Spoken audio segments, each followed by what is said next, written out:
পবিত্রমিহ বিদ্যতে তৎস্বং যোগ সংচিত কালেনাথ পরিবিন্দতে।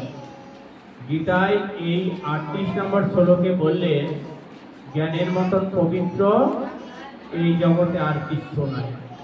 তাহলে জ্ঞানটা কি আমাদের আহরণ করতে হবে, জ্ঞানটা সঞ্চয় করতে হবে কিভাবে? বই ঘরে থাকবে, আমি স্কুলে যাই, পরীক্ষা আসলে পরীক্ষা দিয়ে আসি, বুঝতে পারছো? বাড়ি পড়ি না, জ্ঞান হবে নাকি? জ্ঞান হবে না। আসলে জ্ঞান সঞ্চয় করার জন্য আমাকে কি করা দরকার? কর্ম করা দরকার। তো কর্ম না করলে, এই যে আমরা গীতার গানে কি পেলাম? কর্ম জ্ঞান ভক্তির কথা গীতার মাঝে রয়।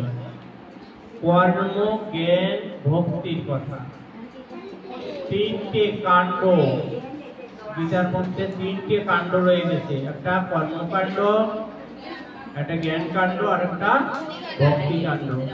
তো আমাদের জ্ঞানটা আগে, জ্ঞান যদি কর্ম না করি, সবাই আমাদের খেয়াল করো, হাসাহাসিটা রেখে দাও। এখন এই ধরো রাত হয়নি, তবু হাট দেখলে শিয়াল আসবে, আসবে তো আসবে। আমাদের আর জ্ঞানের পরে আমার ভক্তি আসবে। আর ভক্তি না আসলে কিন্তু আমরা কোনো কাজই ভালো করতে পারবো না। যে কোনো কাজ, সব খারাপ কাজও অনেকে ভালো করে ফেলে, খারাপ কাজটাও ভালো করে। কি করে করে জানো তোমরা? ভক্তিতে করে বলি। সব জায়গায় ভক্তি আছে, মন্দ কাজটাও ভক্তিতে করলে ভালো হয়ে যায়। হ্যাঁ, মন্দ কাজটা আরো সুন্দর হয়, মানে ভালো না, মন্দ ভালো হয়, বুঝতে পারিস? তো সেই জন্য ভক্তিটা আসল। তো সেই ভক্তিটাই আমাদের পৌঁছতে হবে। আমরা যে শ্লোকটা শিখলাম, জ্ঞানই পবিত্র, এই পবিত্র কথাটা আমাদের আগে মাথায় আনতে হবে যে আমি জ্ঞান অর্জন করলে আমি পবিত্র হব। কারণ গ্রন্থ আদি যা আছে তার মধ্যে কিন্তু অমৃতত্ব রয়ে গেছে। অমৃতত্ব যেটা আস্বাদন করলে আমাদের মনে তৃপ্তি আসে, বুঝতে পারছো? কারণ আমার অনেক মনি ঋষি, কি বলে, মহিষী ব্যক্তিদের সঙ্গে আমার বেশ সাক্ষাৎ হয়েছে। তো তারা কিছু কথা উল্লেখ করেছে যে আমরা এই জ্ঞান আহরণ করে আমরা এখন পরিতৃপ্ত হয়ে গেছি। আগে আমরা অন্ধকারে ছিলাম। তো জ্ঞানের মধ্যেও আমাদের প্রকৃত জ্ঞানটাকে বেছে নিতে হবে। আমরা প্রকৃত জ্ঞানকে বেছে নেওয়ার জন্য আমাদের আসলে জ্ঞান চর্চা করা দরকার। এই জ্ঞান চর্চার মাধ্যমেই কিন্তু আমরা ভালোটা ভালো বুঝবো, মন্দকে মন্দ বুঝবো। আর আমার যদি জ্ঞান নাই থাকে, হ্যাঁ, তাহলে আমরা কি, আমার কাছে ভালো মন্দ থাকবে না। যেরকম ছাগল দেখেছো তো তোমরা? ছাগল ছেড়ে দাও, ছাগল ছেড়ে দিলে তার আপন পর বলে জ্ঞান নেই। ও নিজের বইতেও খাবে, পরের বইতেও খাবে, কে বলবে? ওর কাজ হচ্ছে ওই। তার মানে কি, ওর মধ্যে ভালো মন্দ জ্ঞান নেই। তো আমরা, আমাদের সামনে অনেক ধরনের জ্ঞান আসবে, অনেক অনেক ধরনের কর্ম আসবে, কিন্তু কোন কর্মে কোন জ্ঞান, এই উপলব্ধিটা আমরা এই যে গীতা শিখতে আসছি, এর মাঝখান দিয়ে আমরা ভালো জ্ঞানের সন্ধান পাবো। তাহলে আমরা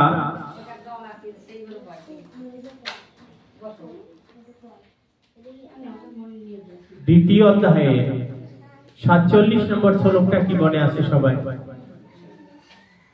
সোহেলির মনে আছে, আর কেউ? কর্মনিয়ম।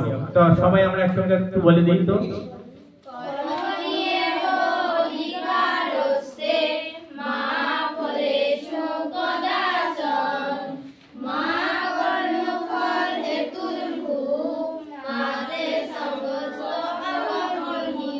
আমাদের শ্লোকে একটু ভুল যায়নি, তাই না? এটা কি সাহস আছে যে এটা ভুল যায়নি? বাহ, সুন্দর। একদম ভুল হয়নি। কিন্তু এর অর্থ কি বলছে? যে কর্মেই তোমার অধিকার আছে, ফলে তোমার কোনো অধিকার নেই। তো ফলে অধিকার নেই কেন?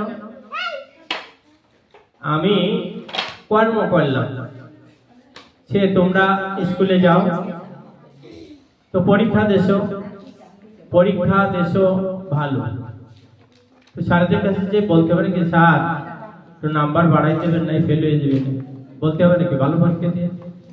আর যারা মন্দ পরীক্ষা দেবে তারা কিন্তু যাই বলবে স্যার পরীক্ষাটা খারাপ হয়ে গেছে, তো নাম্বারটা বাড়াই দেবে।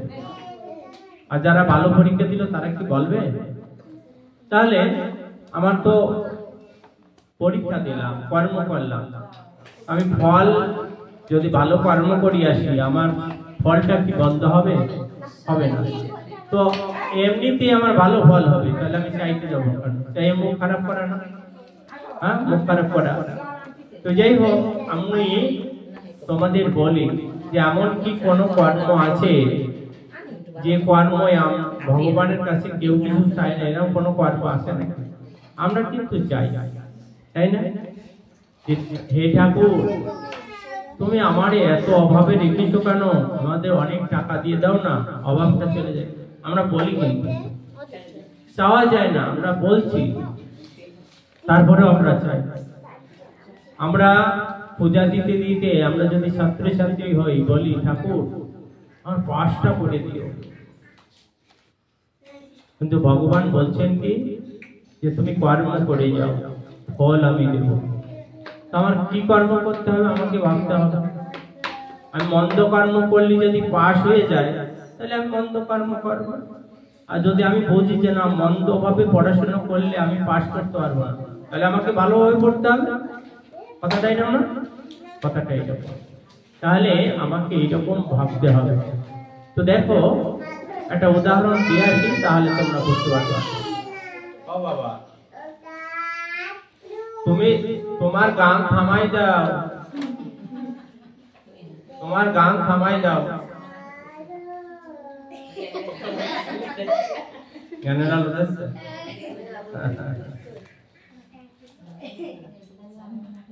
আমরা জানি ভগবান শ্রীকৃষ্ণ কোথায় লীলা করেছিলেন? শ্রী বৃন্দাবনে, তাই না? তো বৃন্দাবনে যারা ভগবানকে আকুল প্রাণে ডাকতেন তারা কারা? তা ব্রজের গোপিনীরাই বেশি করে ডাকতেন, কিন্তু রাধারানী সহ।